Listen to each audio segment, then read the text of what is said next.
Hi everyone and welcome. I'm Reusable. This is the 8th part of the series on how to develop a software application. In this video, first I'll explain how to use application settings file in a Blazor WebAssembly project. Next, I'll show you step by step how to create a generic and reusable data grid component by which we can display a list of data of any type. For example, categories in our presentation layer. Are you ready? Let's get started. .NET 6 has introduced some new features to improve Blazor performance. The cascading type parameter feature is one of these features used in the component hierarchy. This attribute allows a generic type inference to use the specified type parameter automatically with descendants that have a type parameter with the same name. Since I want to use such features in our application, I've already installed .NET SDK version 6 and Visual Studio 2022 on my local machine. And if you haven't already done so, I recommend you to do it. So, from now on, I'll be using Visual Studio 2022 as our main developer tool. First, let's upgrade our projects to .NET 6. One way to do this is to edit each project file and change the target framework to .NET 6 manually.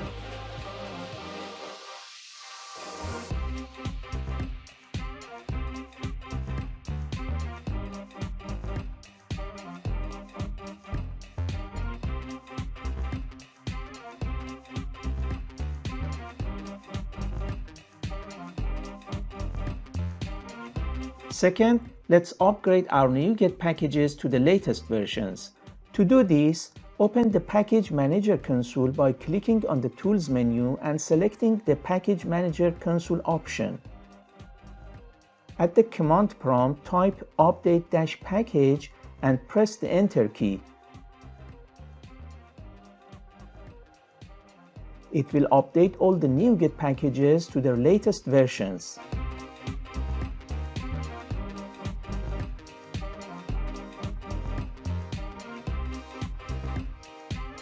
Alright, upgrading our solution to .NET 6 is done. Now it's time to make some improvements to our Blazor project. Open the program class. Well, I don't like this hard-coded URL, so as the first enhancement, I'd like to put it in a configuration file and read it from there at runtime. To do this, create an app settings file in the www root folder by right-clicking on it and choosing the Add New Item option. On the Add New Item dialog box, select the app settings file and then click on the Add button to add it to the project and close the dialog box. Now add an entry named, for example, API settings with a URL property.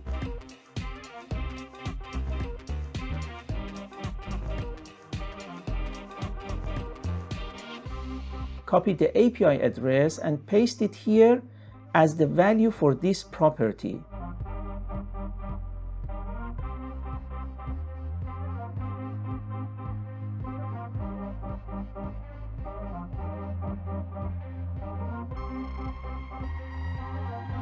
Next, in the program class, add this statement to read the URL value from the app settings file.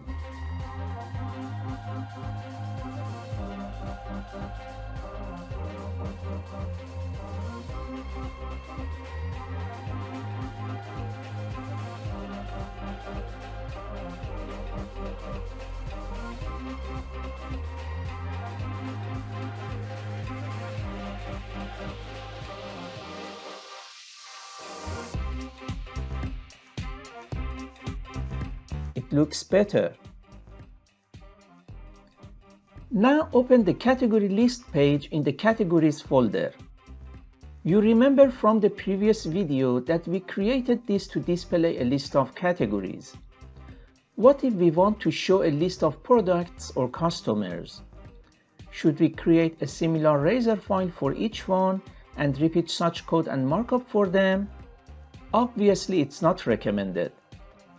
Instead of repeating the same code and logic for each entity, such as product list, customer list, and so on, I want to create a reusable component. So that's the next enhancement we want to make. In Blazor, a component is a self-contained portion of user interface with processing logic to enable dynamic behavior. Blazor applications are built by constructing from components. As I explained in one of the tutorials before, Blazor components are C# classes returned in the form of a Razor markup page with a Razor file extension. It's a good idea to create a separate Razor class library for our reusable components, but to keep things simple at the moment, we'll create our components in the current project. Okay, it's time to wrap this fragment of code and markup in a new component. To do this, right-click on the shared folder and select Add Razor Component from the shortcut menu. Give your component a name like data list, data grid, or anything you think to fit your component. I simply call it grid.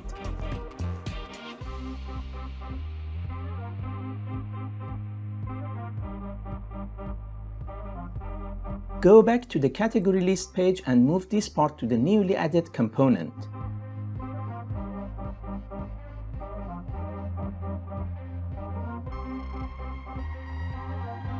As you see, the categories object is not known in here, so we need to pass it as a parameter.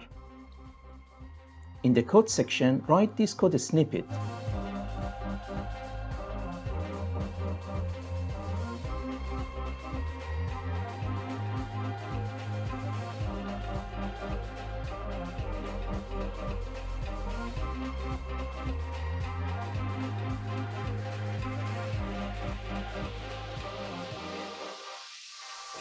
As you see, this is an ordinary property which is decorated with the parameter attribute.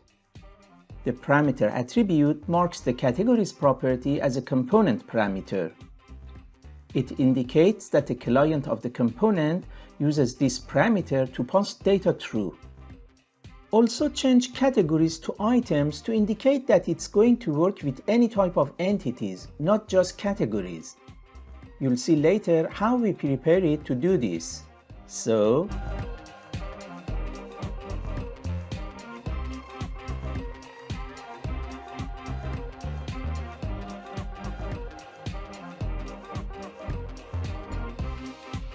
okay, back to the category list page and replace this segment with the following markup.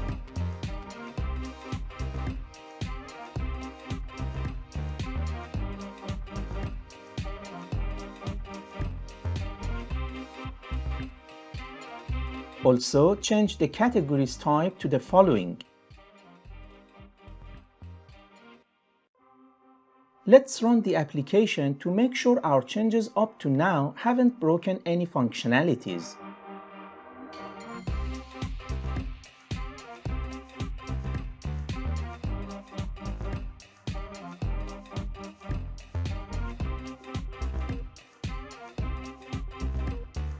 So far, so good.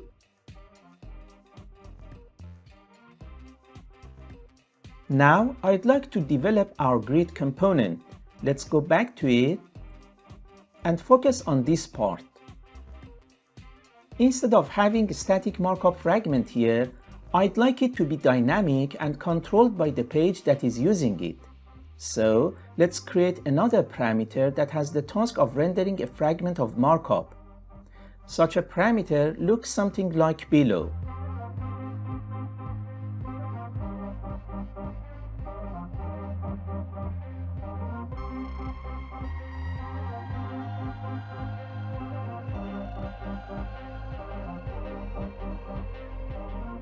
Parameters like this, which renders a markup fragment, are of type render fragment. A component like our grid that has such parameters is called a templated component. According to its documentation page, templated components are components that accept one or more UI templates as parameters, which can then be used as part of the component's rendering logic.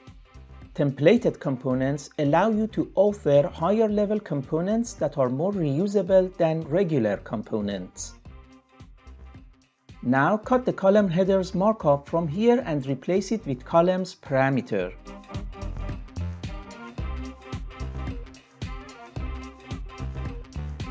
We also need to make the following change to the category list page.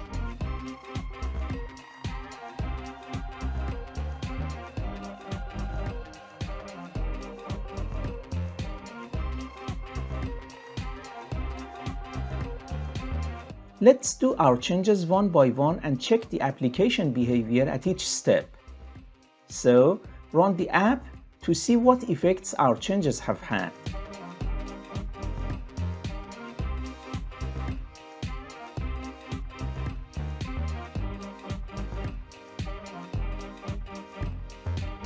Okay, it shows us that it's working fine.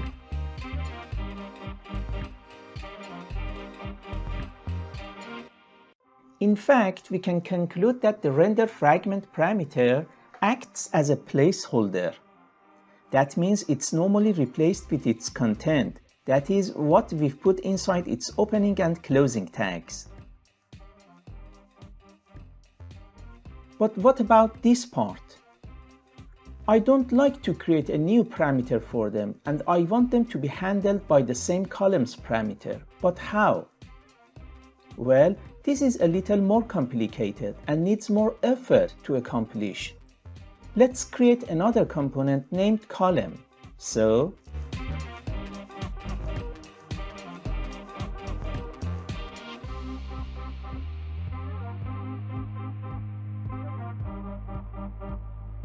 the column component will represent a column in the grid for both header and data in the body. Each column will have a name parameter which is holding the property name and another parameter to show the title of the column. You can name it label, title, caption, or whatever you think is better. I'll call it label. So let's add these parameters to the column component.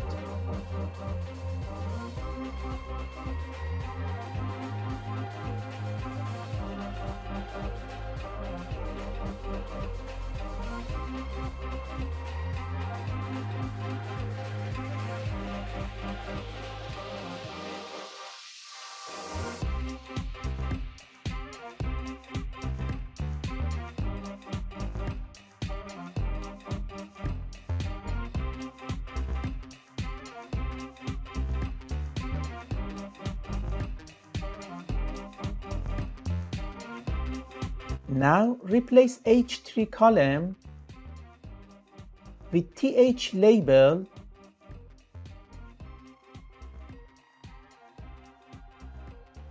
which is rendered in place of the column component.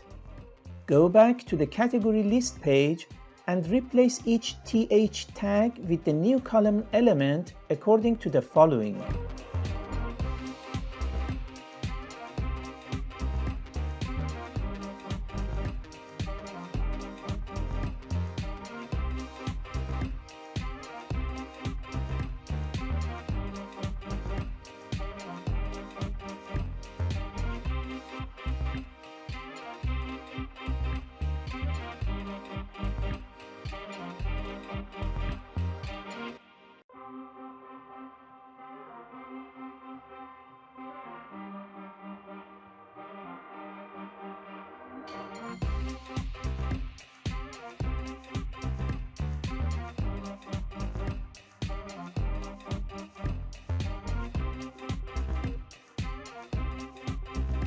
Let's run the application one more time.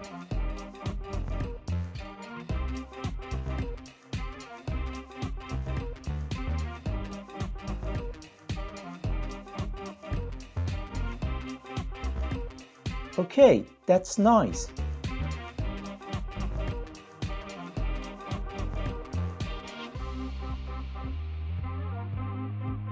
But yet we haven't done anything special for the body section.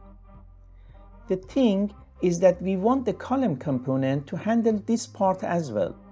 So what if we put something like the following in here?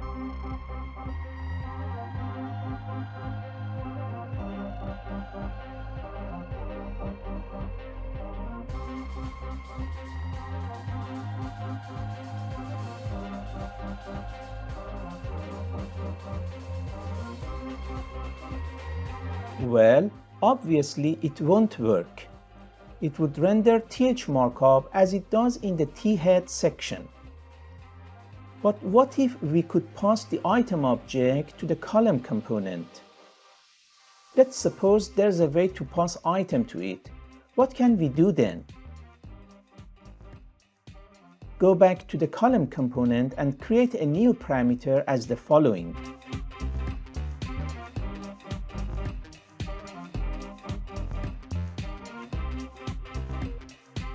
With having access to the item object, we can decide how to render the markup.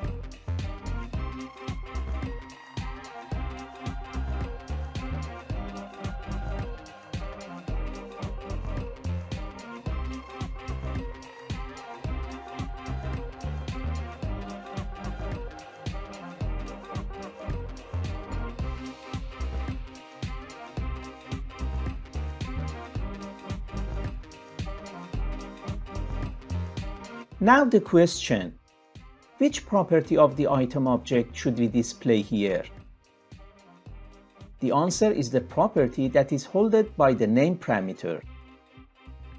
And the next question, how to get the value of that property? The answer is the .NET reflection. By using reflection, we can display the property value in this way.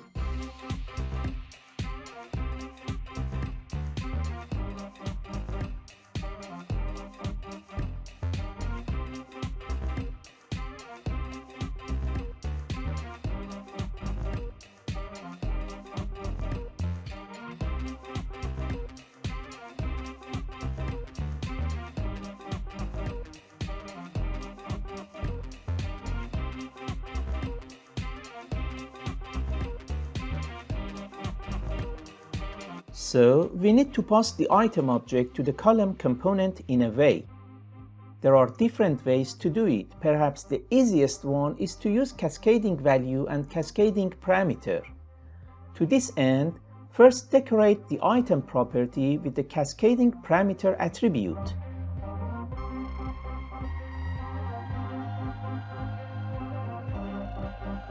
Go back to the grid component. Second, we need to wrap this fragment in the cascading value tags as the following.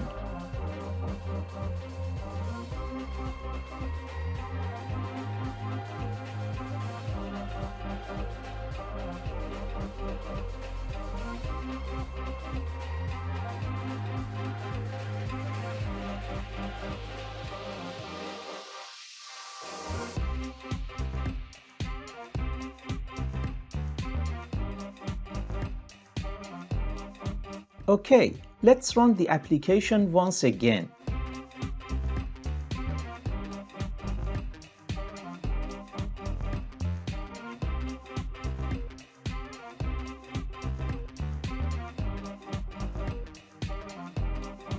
You see it works fine for the name and description columns, but there's a problem with displaying the picture. The reason is that we haven't chosen the right way to show an image. What can we do with such columns that need special consideration or processing?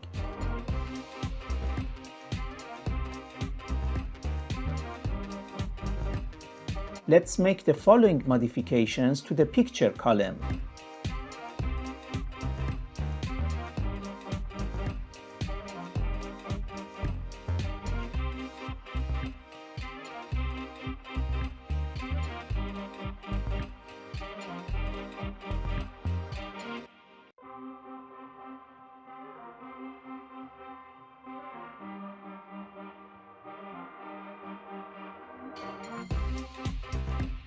From what we've learned so far, we can conclude that it would normally put this fragment of markup enclosed by the column tag in place of the picture column. We still need to take some more actions. First, we need to modify the columns parameter to the generic form this way.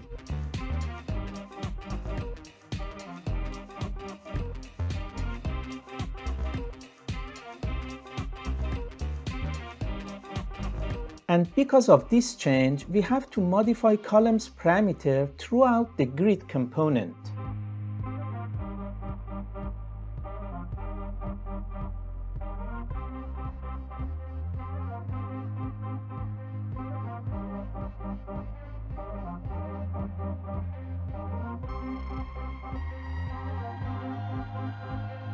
These changes cause the null or category object to be passed as the context to the columns element on the category list page.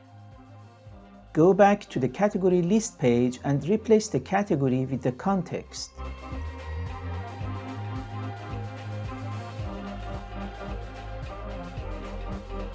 Component arguments of type render fragment t value have an implicit parameter named context which can be used. Now, in the column component, make the following changes. Declare a parameter named child content which is of type render fragment.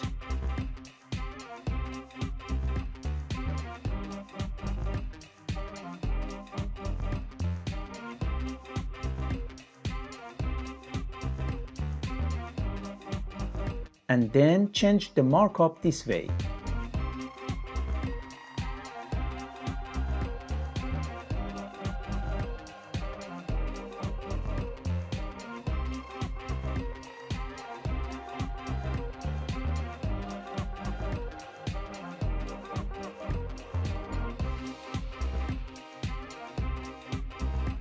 So, according to the logic here, if item is null which corresponds to this part, it renders th markup. Else, if child content is null which corresponds to this part, it renders property values as usual without any special processing or consideration. Otherwise, it renders td child content which corresponds to this part. Let's use C# string interpolation to make this part even more compact.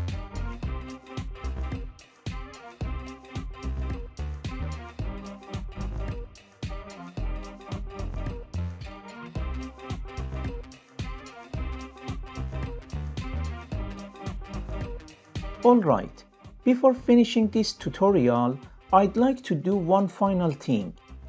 Our grid component is currently working with just the category entity. It won't work with other entity types like product or customer. I want to make it a generic component so that it works with all type of entities. Let's see how to do that. First, add type param t item at the top of the grid component.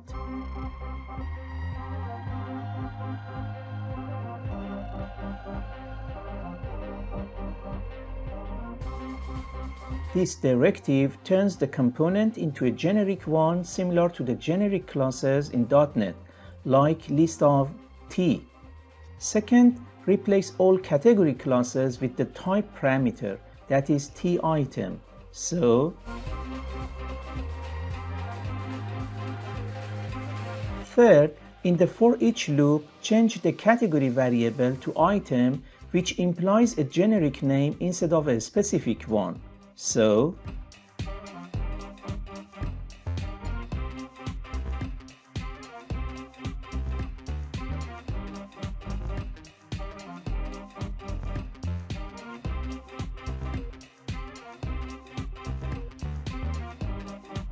you also need to change null to default or default t item.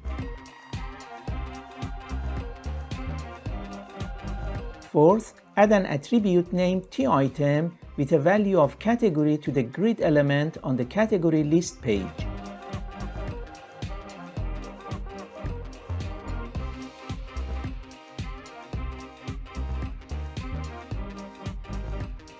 This is not mandatory because the type parameter is inferred most of the time. However, you can explicitly specify the type with an attribute that has a name matching the type parameter, which is t item in our example. Now go to the column component. We also need to make this one generic, so add type param t item at the top of it.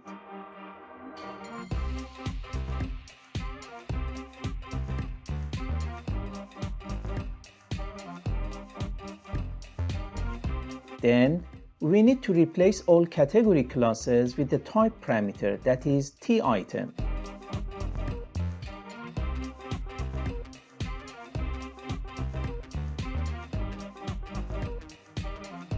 Now, if you build the project, you will get a number of compile errors indicating that the type of component column cannot be inferred based on the values provided. Consider specifying the type arguments directly using the following attributes. To fix the problem, you can add t-item category to the column elements like what we did for the grid. But there's a better way, as I mentioned at the beginning of this video. Infer generic types based on ancestor components. So, you can infer the generic type from the parent component, that is the grid component. To do this, just add the following statement at the top of grid component.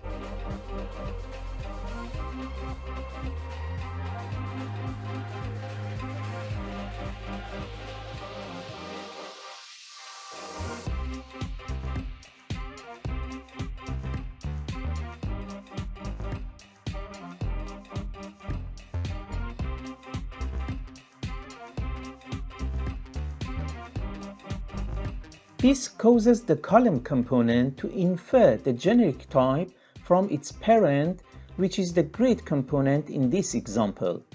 Okay, let's run the application for the last time and see what the result would be.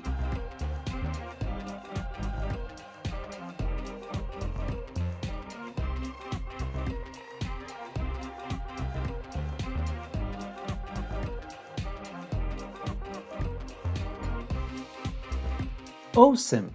It works perfectly. In the next videos, we'll add new features to our grid, like sorting, paging, and so on. That's all for now. I hope you've enjoyed it. If you have any questions regarding the content of the videos, I'd be happy to discuss them with you in the comment sections. If you like this video, please do not forget to give it a thumbs up and subscribe. Thanks for watching. I'll see you in the following video.